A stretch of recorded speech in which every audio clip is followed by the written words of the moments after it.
I don't know how much time everyone has, but if you have time, I would love you to stay and watch this movie because it is basically everything that I wanted to say, but in a movie, and it came out last year, so it has all the latest stats and figures and information. So I don't know if people have time to stay for the movie, but if not, you can rent it on Amazon Prime for less than $3, and I really recommend it. It's excellent. And we might do a little movie series over the winter here as well, because there are several other documentaries that are wonderful. I don't know if anyone has seen Forks Over Knives or What the Hell, any of those. They're all fantastic. Game Changers is on Netflix. This one is called Disease Reversal Home. Okay, thank you. Yeah, this is just kind of the theme of my talk today. So who came to the first or second talk? So a few of you were here for the first two, so hopefully today's will still make sense. Basically, what we're talking about is a whole food, plant-based diet. So it's not vegan, and the way I explain it is that vegan diet is just the absence of animal products, but it can also include a lot of processed plant-based food. You know, Oreos are vegan, Diet Coke is vegan. None of these things are good for us. So vegan is really more ethical. It's more about not eating the animal products. Of course, it's good if you're not eating meat or dairy and so forth, but the food industry has kind of latched onto this and is making a lot of very highly processed vegan and plant-based food, which is not necessarily good for you. In fact, some of it is quite bad for you, like all the fake meats. Not great. They're fine as a transitional food, but they're really not, they're not a whole food, healthy foods. So whole food plant-based food differs from vegan food in that we're trying to eat the least processed food possible. So fruits, vegetables, grains, nuts, seeds, you know, a whole wheat pasta, lightly processed, but really just adding as many fruits and vegetables and grains into your diet as possible. So this week's talk, does anyone have any questions about vegan versus whole food plant-based? It's a bit of a mouthful, but that's how we kind of differentiate from the vegan movement, I guess. Okay, good. So last week I talked a lot about the food, the meal preparation, because people who say, well, that all sounds great. I don't know where to start. I don't know how to do it. I don't know what, you know, what can I eat? You know, because again, you know, the vegan is more about cutting out the meat and the dairy, but the whole food plant-based is really more about what you're adding in. So you're adding in, you know, the flax seeds and the chia seeds and tons of fiber, because as we will see today, what's very, very important for our bodies is fiber, and no animal products contain any fiber at all. So, you know, our bodies, our gut biome really thrive on fiber, and there's more and more research coming out about the links between the gut biome and brain function and mental health and all those things. So gut health is really helpful, very important for the body, and we can only get it from plants. So this week we're talking about disease prevention and reversal. So a lot of people hear about plant-based eating when they've already had a health crisis. And if they're lucky enough to have a doctor who recommends plant-based eating, that's when they start looking into it. But actually, even more important, I think, is you know, to get the word out about prevention and how important our nutrition, our diet is to actually prevent those diseases forming in the first place. So plants and a plant-based diet can really help us with both of those, with prevention and also with healing, and in some cases even reversal. So nutrition is incredibly powerful. And unfortunately, as I've already mentioned in other talks, most doctors do not learn about nutrition at medical school. They just don't. I mean, they learn how to treat acute diseases. They learn about surgical procedures. They learn about, you know, writing prescriptions, but there's very, very, very little about prevention and the importance of nutrition. And there's more and more research coming out. And actually, it's not new research. It's been out there since the 70s, but it gets suppressed by the food industry, by the big lobbies, the meat, the dairy industries. There was actually, I think it might come up in comes up in one of the documentaries about a big study that came out in the 70s, and it just got shut down, like government recommendations for eating less meat and more plants. It got completely shut down. So it was unfortunate. Why does this never work when I need it to work? Amy!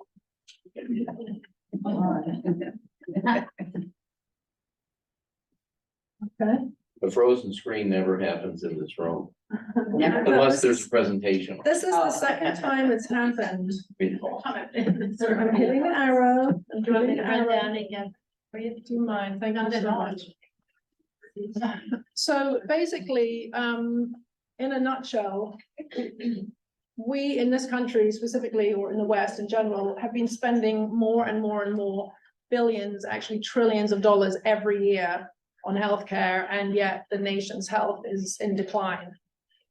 So basically since the 50s, and it really is in parallel to fast food and processed food, the nation's health has just gone down and down and down. So the, numbers of heart disease, strokes, dementia, you name it, cancer, everything's on the rise, even though we're spending trillions and trillions on healthcare. So there's some disconnect here, and actually it all very, very, very large percentage of it comes down to nutrition and what we're putting into our bodies.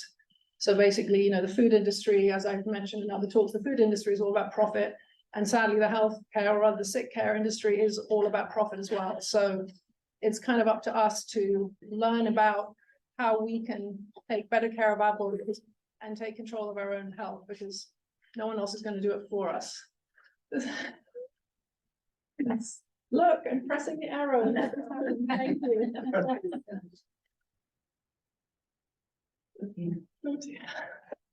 Oh, there you go. Okay. What did you do? Okay,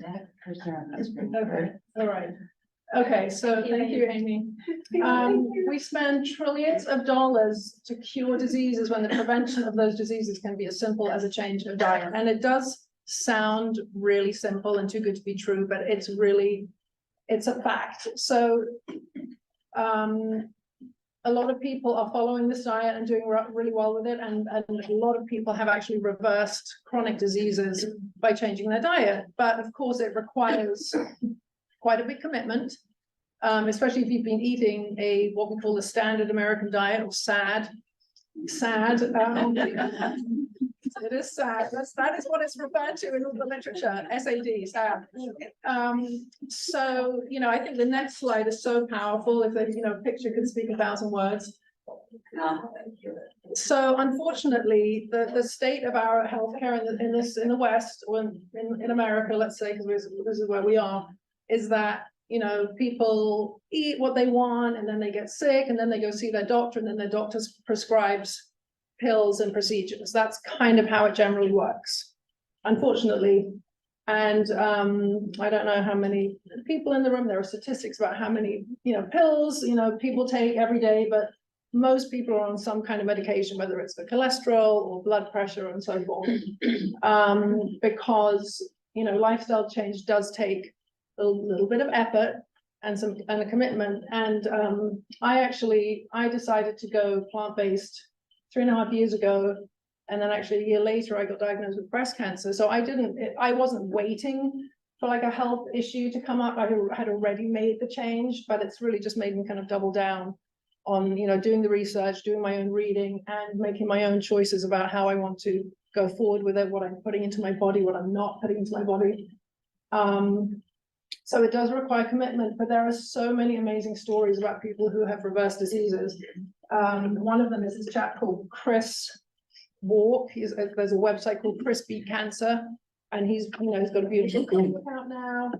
And there are all sorts of case studies and stories in his. There are a lot of books. Actually, I think I've got them on the screen. I'll show you. But yeah, sadly, not a lot of people are willing to make the change. And the other benefit of choosing a lifestyle change over the pills and medication is that if you eat whole food plant-based, not only are you helping to reverse your disease, you're just getting benefits across the board. There are no bad side effects. And what pills and medication are doing is just masking the symptoms. They're not actually going to the root cause of the illness. So diet and lifestyle, nutrition and lifestyle are really going to help cure and reverse a disease, because they're going to the heart of the problem, the root of the problem. So I've talked about this in my other talks as well. This is honestly the best book I have ever read in my life. It is. I remember when the library once asked, what book have you read that's life-changing? And without even thinking about it, I put this one, because this is honestly a life-changing book, and it's like my new Bible.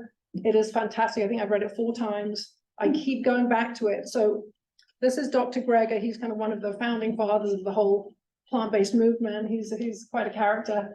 And I love the way this book is written because it's basically how not to die from preventable diseases, through lifestyle. Because a lot of the diseases that are killing us are lifestyle diseases. And the way the book is laid out, it has each chapter, a chapter for each disease, not to die from heart disease, lung disease, brain disease, digestive cancers, infections, diabetes, high blood pressure, liver diseases, blood cancer, kidney disease, breast cancer, suicidal depression, prostate cancer, Parkinson's disease, and so forth. And basically, to cut a long story short, eating whole food plant-based will help with all of those conditions and diseases. And then the second half of the book is about what he calls his daily dozen, which are the foods that he recommends eating on a daily basis. And you don't have to eat all of them every day. It's all about variety and just over the course of the week and the month, building as many different plants into your diet as possible. But he highlights beans.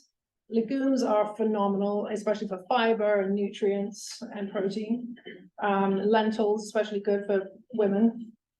Berries, phenomenal antioxidant powers. And what antioxidants do is they counter the free radicals in your body, which can lead to disease.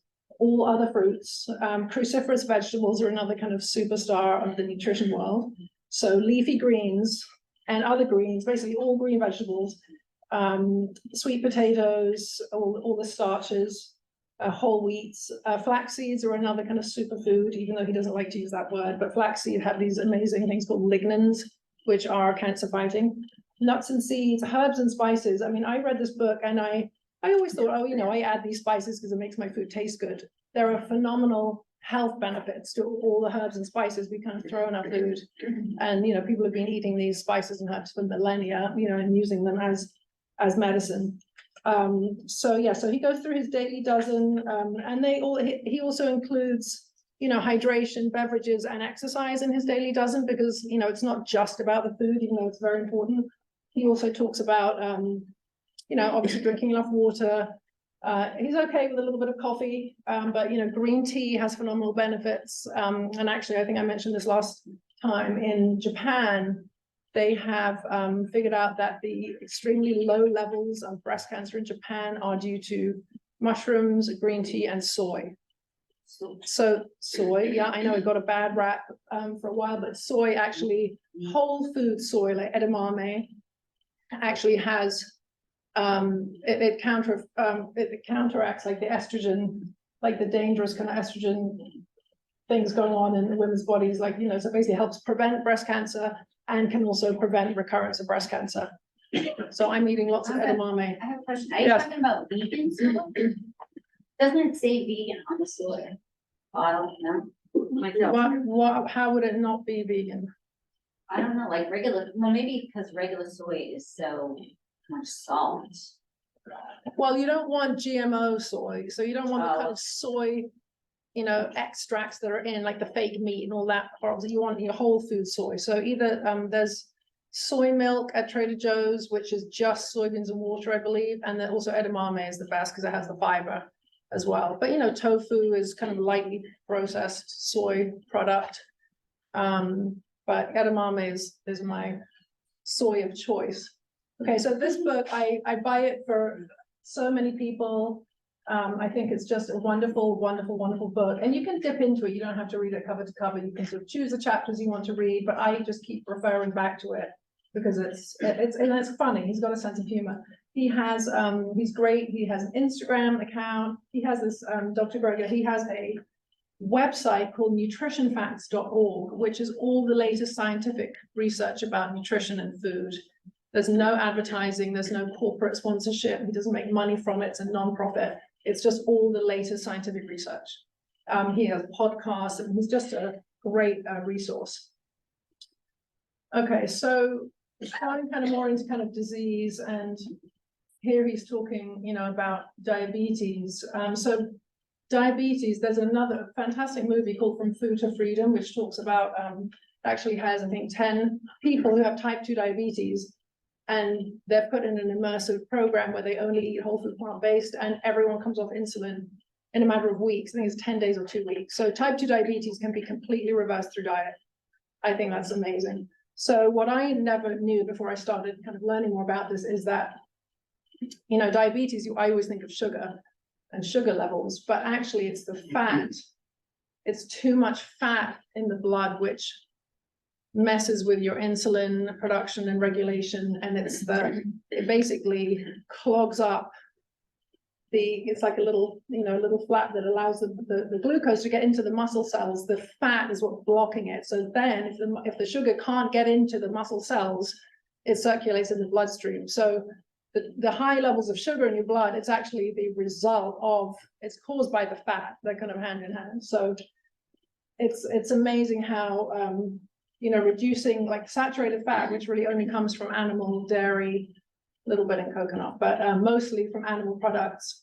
If you go on a whole food plant-based diet, which is naturally very low in fat, you will come off your insulin medication. So, I mean, if you're thinking of doing it, you need to talk to your doctor first, because some of these examples you'll see in these movies, you know, people come off medication quite quickly if they follow the whole food plant-based diet quite strictly. I mean, it's not going to happen if you just cut out dairy. You have to really be quite rigorous about it, but it works. Yes, and as I said before, there are more and more studies now linking nutrition to mental well-being as well, and you know, dementia and Alzheimer's, which is pretty striking. And again, this is more a case of prevention. With a lot of cases, it's often too late once it's already kind of hit, but prevention is key. So this is just, you know, this is Dr. Greger kind of singling out garlic. So the whole garlic and onion family have been shown to be very active towards fighting cancer. So some tests have been done. So garlic is amazing. I mean, look at it, it attacks cancer cells, but leaves the normal cells alone. So vegetables are selective. They destroy cancer cells, but leave normal cells alone. So every page that I was reading in this book, I would learn something like this, and it just blew my mind. It's just full of wisdom, this book. It's just fascinating. So yeah, and this I already mentioned, soy, something called phytoestrogens, help to prevent breast cancer and improve breast cancer survival. So that's good to know. The top line's gone, but basically it's saying that just the intake of more fiber can help. It helps with inflammation. So fiber, legumes, whole plants, and again, you see the red onions, all of that stuff is helping feed your gut flora and also helps your immune system, keeping your gut flora happy. It's called the second brain. There's all this new research about the gut microbiome. It's so important to so many functions in our bodies. Eating greens may be one of the most powerful steps you can take to prolong your life. Harvard University research. Protection against major diseases, 20% reduction in risk for both heart attacks and strokes for every additional daily serving. So eat your greens. That's important. And there's so many ways. I mean, I like to, of course, salad is kind of the obvious choice, but you know, kale, a lot of people don't like kale because it's a little bitter and hard and to chew. I steam it with garlic and ginger and soy sauce, a little chili, and I could eat it every day. And also it cooks down to nothing. So you can put a whole bag of kale in your pan, put the lid on, and it just sort of steams a little water. And delicious little side dish. Okay, so this doctor pops up in all of the documentaries. Dr. Barnard, he's done some amazing work, and he's also founded the Physicians something for Responsible Medicine, PCRM. But this book I would definitely recommend to anybody who is struggling with diabetes or knows someone who has diabetes. And again, there's sort of case studies, and it just sets it out and explains it all very well. There we go. Dr. Barnard is one of the most responsible and authoritative voices in American medicine today. That's a good one. How not to die. Okay, what else do we have? I mean, I could talk all day about this stuff, but really, you know, the experts have all put it in very, very palatable reading form. So if you're interested in learning more about it and learning about the science behind it and reading all the case studies and all the research behind it, this is actually one of the most important books. And I read this, you know, after I'd been diagnosed with breast cancer. And this is really fascinating because it's called the China study because he was able to get data.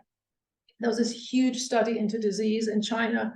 I think it was in the 70s. The leader of China at the time had, I forget what kind of cancer he had, but he ordered this big study, the whole of China. It was hundreds and hundreds of thousands of people. So they collected all this data and they tried to see patterns in nutrition and which diseases were popping up in which parts of China.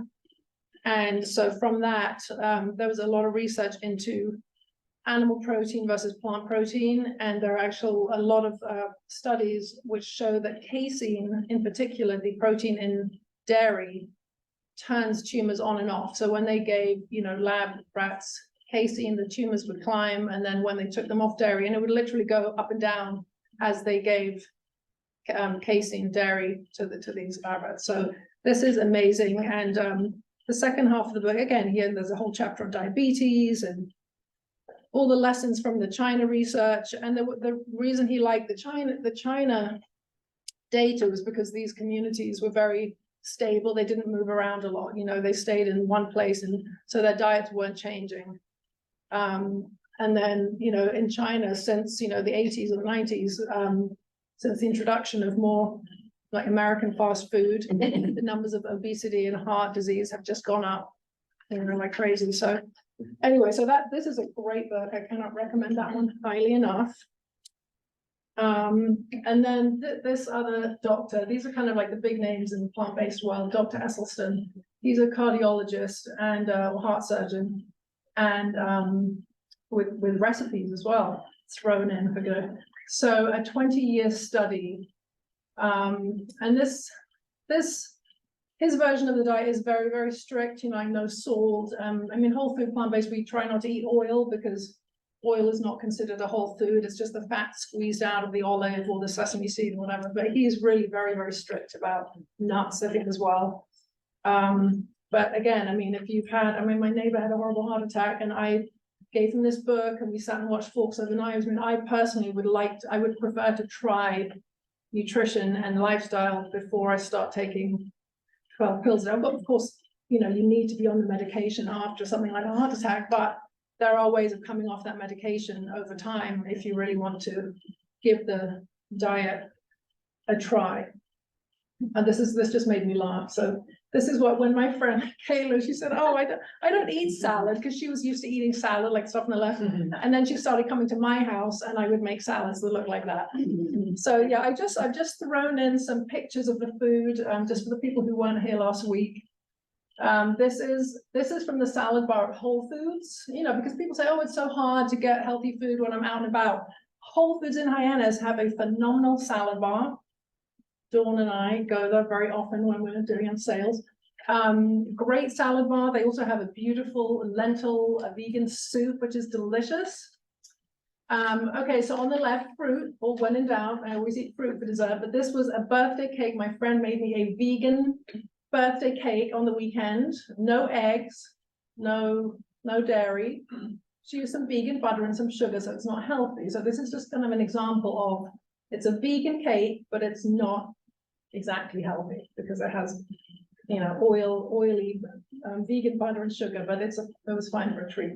This is another Whole Foods lunch offering. So it's a, what's it called, spanakopita, right? Vegan spanakopita with 2 different sides. So that's roasted Brussels sprouts and a beautiful beet and onion salad. And that's $12. I think that's a really good deal. It's a huge container of food. Of course, I ate it all, but they have some really nice sides in the prepared food section of Whole Foods. This was at a restaurant in New Bedford. It's quinoa with roast. This was on my birthday lunch. We went to the Black Whale, and this is quinoa with roasted cauliflower and red onions and artichokes. And it came with swordfish skewers, and I just skipped those. I said, I'll just take extra veggies, and that's what they brought me, and it was delicious. And this is, has anyone been to Plant City in Providence? So there's a place in Providence. This is actually the new, sort of a smaller version in Newport called Plant City X, but everything on the menu was plant-based and it's all delicious. This was the first time I'd been to this one. Sweet potato fries, a delicious sandwich. It's shiitake mushrooms. It tastes a little bit like they call it a BLT, but it's with mushrooms and kind of tastes barbecue. It's delicious. And then there's a tofu and black bean breakfast bowl on the top there. So these places are kind of popping up, and it's a great, if you're ever in Newport, I highly recommend swinging by. This was at a local Indian restaurant last week on Hyannis Main Street. Everything there is vegan and plant-based. There's dal and chickpeas and vegetable curry. And I think that is that one. Oh, the Indian restaurant on Main Street, the Pavilion. Okay. That's a vegan restaurant? No, it's not vegan, but I'm saying, like, when you go out to eat, it's possible to find vegan options. Okay. You know, like Thai restaurants, you know, you can always get the tofu and ask them to hold the fish sauce and so on. So this was, we just ordered, my friend Michelle, who you're gonna hear from in a minute, vegan food. You just tell them I'm vegan and what can I have on the menu that's vegan. They can veganize some dishes, you know, just make them without the cream or whatever. So I think that is it for me, but I would like to invite my friend Michelle up to talk to you because she has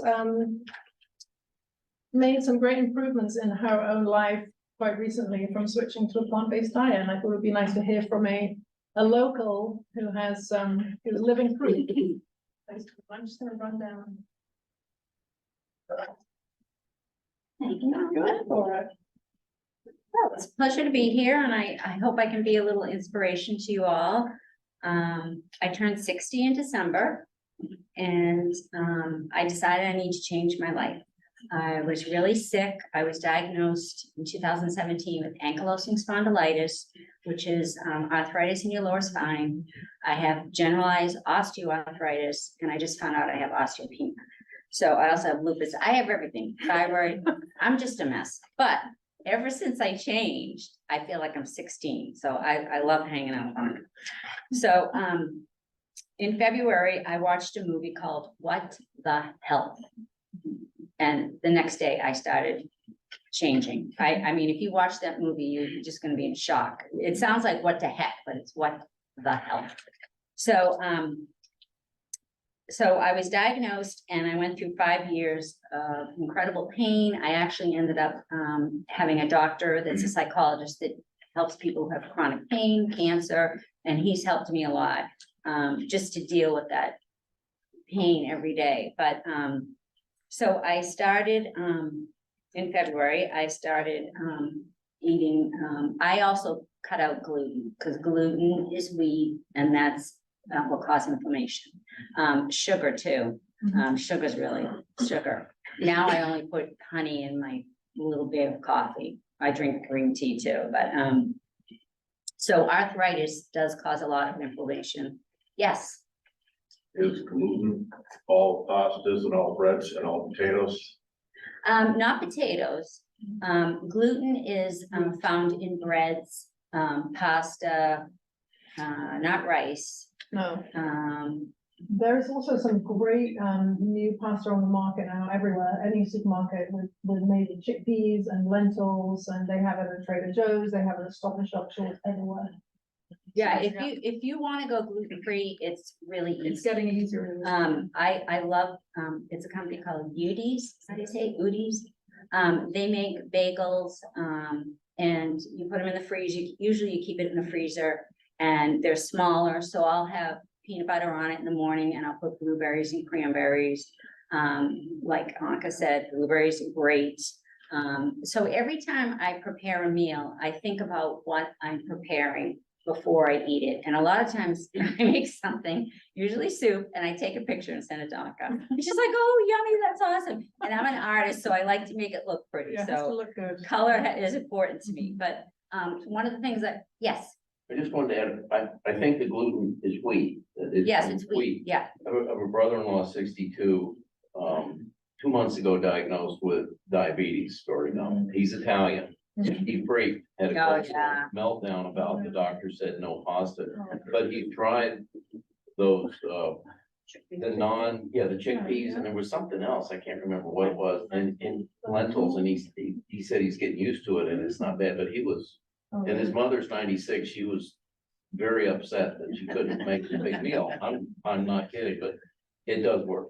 Yeah, and you know what? It's not, I have to admit, it's not as tasty if you were gonna go eat regular pasta with not much on it.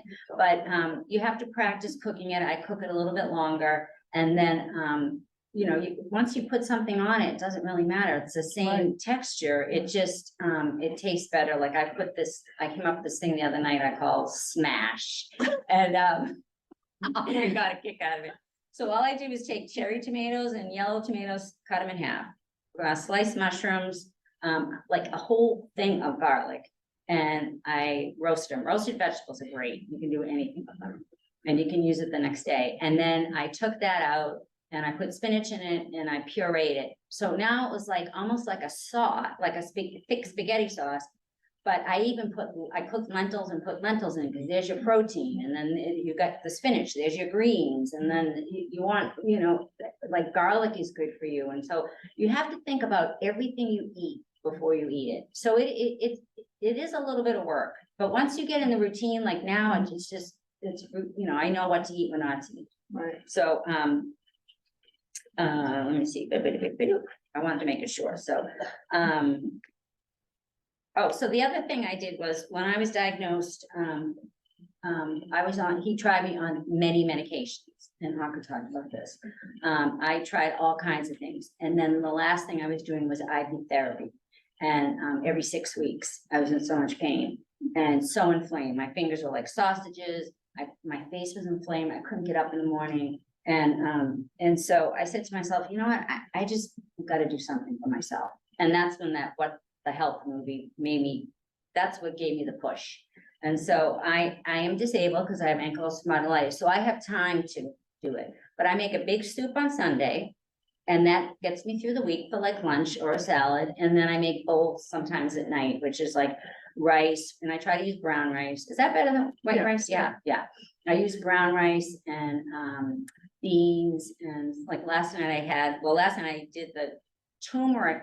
Is a miracle spice. I do not go one day without turmeric. I don't take the pill. No. I use the spice. Yep, it's in the soup as well. Yeah, I put in all my stews. Yeah, and soups. it's to taste it alone, you're gonna go, people say it tastes like dirt, but if you just sprinkle it, mix it in, it tastes great. So, If you even eat eggs, I sprinkle it on top of my eggs. yeah, I just anything. throw it on everything. Yeah, because you know what, if I don't use it, I had a little flare up about a week ago. And I went to my rheumatologist, said, Michelle, you're always gonna have flare-ups because there's no cure for ankylosing spondylitis. There's no cure for arthritis. So he said, you're gonna get little flare-ups, and I'm going through a little stressful time. I'm going through a divorce, so I'm stressed out, and I flared up a little bit. So, but what I want to say is that now I go into a grocery store, and Anke recommended looking at the labels. So I look at all the labels, and you cannot believe what is in food. And so this is another little tip. In Trader Joe's, I found they have 2 dressings, salad dressings. One's a dill, creamy dill, and the other one's avocado. And the avocado one doesn't have any chemicals in it. And it's delicious. You can put it on anything. And so there's a little tip if you want to, try that. But I think it's fun because it's fun to experiment. It's not hard to cook. To make a soup, you just throw it all in, boil it, get it going. It's great. It's just, I have more energy. I feel like I'm 16. I turned 60 in December. I said, I'm going to change my life. And I lost 13 pounds in 3 weeks. I was never real heavy, but I lost 13 pounds. And even like she said, I'm thinking clearer, because I tried to take the real estate exam about 2 years ago and I couldn't pass it because I couldn't remember anything. And I think if I went to take it now, it would be different. So, yeah, so my little tips for every day are this. Eat clean, pay attention to what you're eating, eat more vegetables, like Anke said, more greens. I love broccoli. You can do a lot of things with broccoli. And the other thing was I went, when I started eating clean, I went to Spalding Rehab, and I was so out of shape or sick that they started me in the pool. And Spalding Rehab and Sandwich is amazing. And then I went 2 months on the floor. So, and then I was able to walk. I walk now almost a mile a day. and I stretch every day. And the thing about arthritis, if you have it, which a lot of people do, movement is so important. So, I mean, I do this while I'm walking and or if I'm sitting on the couch, I'm just thinking, you know, whatever. And my dog, I have a little Shih Tzu and he gets on his back leg, sits down, he goes. He's my little support system. So, another thing that's really great is meditation, because especially, you know, every day, we all have everyday life stresses. So meditation is really good. That has helped me a lot. I have a friend who's a yoga teacher and she, out of college, she goes, just breathe, just stop and breathe. Even if it's 5 minutes, like a lot of times I go fall asleep, but if you can just breathe, you know, you don't have to be like into Buddha and all that. It's just be quiet. And I've learned to not eat peanut M&Ms every day because that was killing me. So, but you know, a treat once in a while. But I'll tell you this quick little story. I went to the Black Whale the day after Anke went with my beautiful daughter Isabel. And we sat down and we were both so hungry. I said, let's get French fries. Because I never eat, even growing up, I never eat fried foods. So we get this bowl of French fries. They look like McDonald's French fries. And they were gone in like 10 minutes. And then I had a veggie burger and something else. And then we had these sweet drinks and I couldn't even get out of bed the next day. That's how inflamed I got. So, but I did have a veggie burger with gluten-free bread. So, and the other thing is that I find I'm 60. A lot of my friends are turning 60 and they're thinking about retirement and they don't know what they're going to do. And I find this a lot with people who retire. Have something you love. I'm an encaustic painter. I paint with wax. Encaustic means to burn in. It's so therapeutic because the beeswax has a nice smell and it's a wonderful way to do art. So art, I take photography. I have a camera. I sing sometimes with the jazz band. I don't know if anyone knows Bart Wiseman. It's a trio. Yes. Awesome. I think you were in the audience once. I just go up and they, as a matter of fact, if anybody wants to sing, they have open mic. I think it's the third Sunday of every month at the Yarmouth Cultural. No? Yes? Oh, you don't have to sing, you don't want to. But, and then I sew and then, and I love my dog. And so, and I love my friends. And it's important to have friends. They say you live longer if you have friends. And I think almost friends are almost as important as family. And I have a friend who had breast cancer and she was cleared at the beginning of the year. And she was just diagnosed with stage 4 bone cancer in her hip. And she's been my friend since 6th grade. And the first thing she said to me is, they told me to eat protein in every meal. I go, and vegetables. I said, I'm gonna come live with you.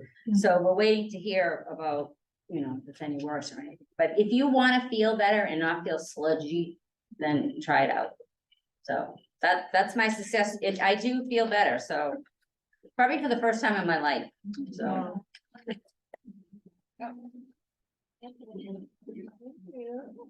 And I love that you brought up the whole like friendship and having a purpose in life. Has anyone watched the there's a new Netflix series called Live to 100 about the blue zones? Oh, so good. Really recommend that because although the whole nutrition side of it is, I think it's called Live to 100. Yes, the blue zone. Blue zones. Zone. Blue zones. ZON. Yes. Like areas. So there are, I think, 5 zones. I fact, a couple of them are maybe not blue zones anymore, but there's a few areas in the world where people repeat, you know, very commonly live past the age of 100 and they're mentally active and physically active and not on any medication. So this chap, Dan Butner, has gone and researched these different areas. There's one in Costa Rica, I think Greece, Italy. There's one in LA, it's the Seventh-day Adventist vegetarian sort of meditating group. And so he's got it down to, you know, different diet, plant-based, pretty much mainly large part, 90% plant-based diet, and social connection, physical activity. No, you don't have to go to the gym, but just walking every day is really important. And having a purpose, you know, having something you're passionate about, something you love. So all of those factors are kind of playing into it. So that's kind of a fascinating, it's a very short series, only 2 or 3. Does anyone have any questions? I have a question about avocado, Yes. because I know that like coconuts, high fat is saturated, and I don't know how often to eat it. I mean, basically I mean, I wouldn't overdo it. It also depends whether you're trying to lose weight or not, which a lot of people, you know, this diet, it's not really a weight loss. It's not a weight loss diet, but a lot of people generally do drop a bit of weight just because they're cutting out all the processed food and the dairy and all of those things. But yeah, I mean, it's like nuts, you know, so we do need a little bit, 10% of our calories need to come from fat every day. So if you're eating nuts and seeds, then maybe avocado a couple of times a week in moderation. But it's delicious and it's good. It's good. They're healthy fats, but you just don't want to overdo it. I have a question about avocado. Yes. Oh gosh, yeah. I never can eat the whole thing. Yeah. So do you have a trick to like saving it for the next day? I've tried everything. I've seen all sorts of hacks. Something about putting it in water, I think. Does that ring a bell? I've heard about Leaving that the too. stone in, putting it in water. I'll look it up for you. Okay. But yeah, you know, there's a couple of us in our house that like avocado, so there's rarely any leftovers. Yeah. I mean, you Yeah. kind of freeze it, if it does get mushy, but I Oh. would do that if you're only gonna use it in a sauce or a smoothie or Smoothie. something. Yeah, because yeah. it gets like- Yeah. it gets- Take it out of the shell, chop it up. Yeah. Flash it. Yeah. Then throw it in. You can use avocado in baking. I made some brownies with avocado With once. avocado. Yeah, black bean brownies, avocado brownies, because it's that nice binding, because it's got the fat in it, it's good for baking. But yeah, you could freeze it, that's a really good idea. Yeah, it is. Throw it in the smoothie. Yeah, throw in smoothies, and actually smoothies, I'm not a huge smoothie person, but a lot of people swear by smoothies, because it's a great way to get in your greens, and you can throw in the flaxseed and the ginger and all sorts of chia seeds and hemp seeds and any fruit you have, like bananas that are a little old, so there's just a lot of fun ways to experiment with the cooking, and there are thousands and thousands of wonderful recipe books and websites and tons of resources to help you. But if you want help, I forgot to bring, I have a little card, because I've started doing nutritional coaching, so if anyone, you know, wants to get in touch, I'll put some information maybe on the library. Maybe we can put some on the library website, just with links to some of the resources and the books and the documentaries. They're all very, very inspiring.